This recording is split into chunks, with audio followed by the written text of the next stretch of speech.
Assalamualaikum warahmatullahi wabarakatuh. Bismillahirrahmanirrahim. Hamdan syukron walillah. Assalatu wassalamu ala rasulillah. Wala hawla wala quwata illa billah. Qala Allahu ta'ala fi kitabihil karim. Innamal mu'minuna alladhina idza dzukirallahu wajilat qulubuhum wa idza tuliyat 'alaihim ayatuhu zadatuhum imanan wa 'ala rabbihim yatawakkalun. Wa qala fil suratil al-alaq Iqra bismi rabbikal ladzi khalaq khalaqal insana min 'alaq Iqra wa rabbukal akram alladzi 'allama bil qalam 'allamal insana ma lam ya'lam. Amma ba'd. Yang kami hormati para pemirsa, terkhusus adalah Sobat TH.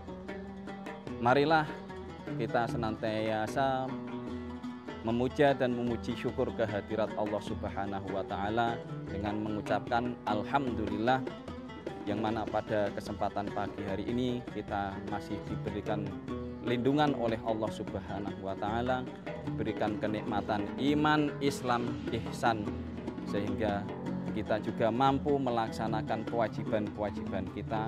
Terkhusus pada kesempatan ini adalah kita masih dalam rangka melaksanakan puasa Ramadan.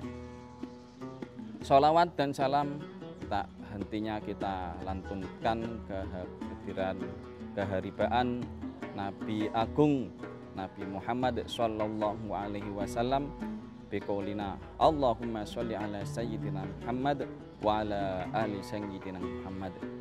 Semoga dengan senantiasa kita melantunkan sholawat kepada beliau dan tidak lupa pula untuk senantiasa berusaha sekuat tenaga menjalankan, menirukan apa yang sudah dilakukan dan diperintahkan oleh Nabi Muhammad dengan sekuat tenaga kita pada khususnya nanti di yaumil qiyamah mendapatkan syafaatul utma, diakui sebagai umatnya dan bersama-sama masuk ke surga Allah Subhanahu wa Ta'ala. Amin Allahumma amin. Para pemirsa, terkhusus adalah Sobat TH, sebagai seorang muslim, jika kita ditanya tentang apa kitab kita, maka sudah barang tentu ya, Al-Quran adalah kitab kita. Pertanyaan ini akan muncul juga ketika kita nantinya sudah meninggal, yaitu berada di alam kubur, yang mana salah satu pertanyaan dari malaikat munkar nakir adalah wama kitabuka. Tentunya sebagai seorang muslim dengan jawaban yang sama, kitab kita sebagai seorang muslim adalah Al-Qur'anul Karim. Tentang Al-Quran yang mana sudah kita bahas, kepentingan kita adalah di dunia sampai nanti di akhirat. Ya, ironisnya ketika ditanya tentang kegiatan kita, tentang aktivitas kita, seberapa rutin kita membaca Al-Quran, satu orang dengan yang lainnya pastilah berbeda jawabannya. Ada seseorang yang ketika ditanya berapa kali Anda membaca Al-Quran ya dalam satu hari, ada yang menjawab 1 kali atau 1 waktu dalam sehari semalam. Ada juga yang menjawab bisa jadi 1 kali dalam 3 hari atau 2 kali dalam 1 minggu. Ada juga yang menjawab, orang lain mungkin bisa menjawab 1 kali dalam 1 minggu. Ya, itu pun ketika mengikuti jamiahan, dan kalau jamiahannya tidak jalan atau libur, maka dia tidak baca Al-Quran sama sekali. Nah, inilah sangat ironis. Sebagai umatnya Nabi Muhammad, sebagai orang muslim, ya kita jarang, bahkan mungkin bisa jadi hampir tidak pernah membaca Al-Quran. Padahal ya keutamaan Al-Quran yang diberikan Allah khususnya kepada kita sebagai umatnya Nabi Muhammad itu sangat banyak sekali. Di antaranya adalah kita sebagai umat Nabi Muhammad cukup hanya membaca saja tanpa harus mengetahui makna yang ada di dalamnya dan belum sampai untuk melaksanakan isinya. Dari satu huruf yang kita baca itu mendapatkan 10 kebaikan. Satu huruf yang kita baca mendapatkan minimal 10 kebaikan. Hal ini berbeda dengan umat-umat sebelum Nabi Muhammad, yang mana ketika mereka diberikan kitab, ya, mereka harus satu membacanya, kemudian mereka juga harus memahaminya, dan yang ketiga mereka harus melaksanakannya. Dari membaca, memahami dan melaksanakan, ya, umat sebelum Nabi Muhammad baru mendapatkan satu pahala. Luar biasanya kita sebagai umatnya Nabi Muhammad, yang mana kita hanya cukup dari membaca saja Allah sudah menjanjikan 10 kebaikan dari satu hurufnya. Bayangkan saja ketika kita sudah mulai membaca Al-Quran dengan membaca basmalah. Bismillahirrahmanirrahim. Di situ terdapat 19 huruf dari basmalah. Berarti ya jika kita kalikan dengan satu hurufnya adalah 10 kebaikan, maka dari membaca basmalah saja kita sudah minimal mendapatkan 190 kebaikan.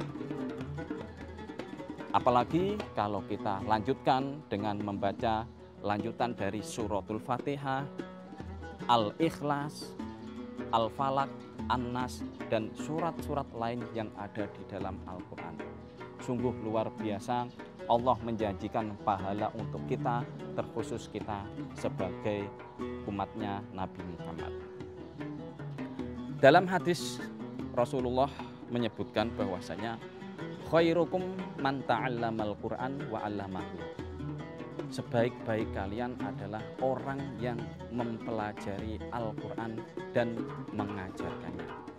Ya, jadi disinilah keistimewaan umat Nabi Muhammad yang lainnya, yaitu sebaik-baik kita adalah orang yang mempelajari dan mempelajari dan mengajarkan Al-Quran. Di hadis lain Rasulullah menyebutkan afdolu ibadati ummati bi qiraatil Quran. Sebaik-baiknya ibadah umatku, umat Nabi Muhammad adalah dengan membaca Al-Quran. Nah, disinilah mari senantiasa kita dalam momen yang baik ini, khususnya jika tadi saya sudah menyebutkan bahwasanya dari satu huruf saja minimal 10 kebaikan, maka terkhususnya dalam momen bulan Ramadan ini, yang mana dalam hadis walaupun sifatnya dhaif, tapi ini bisa dipakai untuk meningkatkan aktivitas ibadah kita, yaitu disebutkan bahwasanya wa amaluhu mudha'afun, ya, amal ibadah di bulan Ramadan pahalanya dilipat gandakan.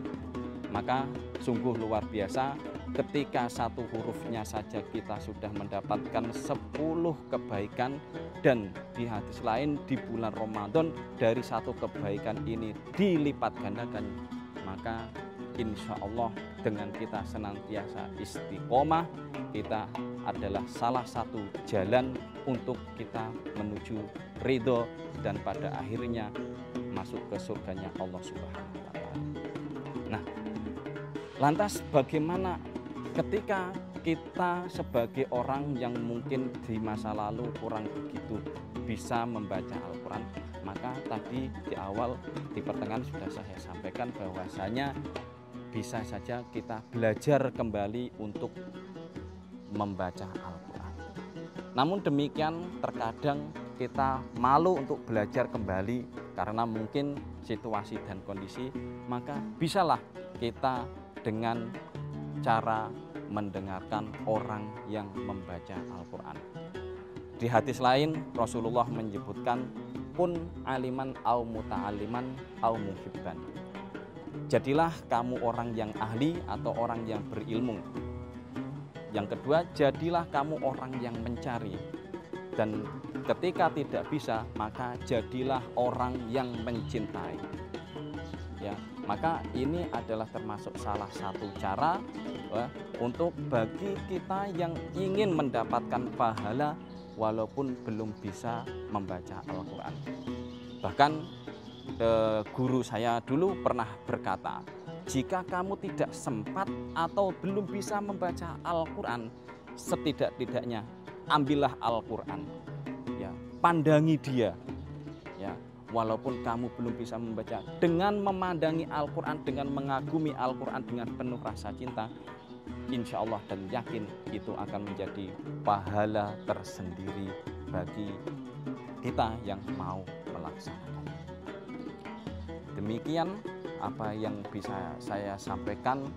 Semoga-mogahan apa yang saya sampaikan benar-benar mendapatkan manfaat, keberkahan, dan mampu kita laksanakan khususnya di momen yang baik ini, ya. Sekiranya dari apa yang saya sampaikan ada kekurangan, ada kelebihan, ada kesalahan, dan apapun itu dari saya pribadi mohon maaf yang sebesar-besarnya. Wal afu minkum. Wassalamualaikum warahmatullahi wabarakatuh.